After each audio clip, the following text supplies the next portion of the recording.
మనము conditional formatting ఏ విధంగా apply చేయాలో మనం తెలుసుకున్నాం.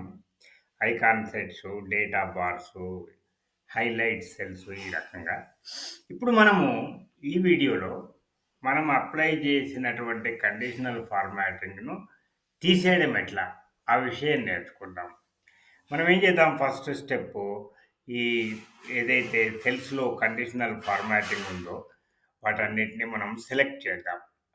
తర్వాత ఈ కండిషనల్ ఫార్మాటింగ్ డ్రాప్ డౌన్ దాన్ని క్లిక్ చేస్తే కిందికి వెళ్తే క్లిక్ రూల్స్ క్లియర్ రూల్స్ అని ఉంది.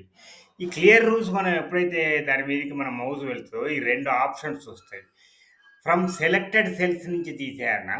లేక ఎంటైర్ షీట్ నుంచి తీసేయాలనా? మన ఇష్టం. మొత్తం తీసేయాలనుకుంటే మనం ఎంటైర్ షీట్ సెలెక్ట్ చేసుకోవాలి. Clear from selected cells click చేస్తే చూసారా మొత్తం మన కండిషనల్ ఫార్మాటింగ్ పోయింది. అట్లా కాదు మనం దాన్నే మాడిఫై చేద్దామా? దాన్నే మనము ఏదైనా కొంచెం మార్పు చేసుకుందామా అని అంటే అది కూడా చేసుకోవచ్చు మనం.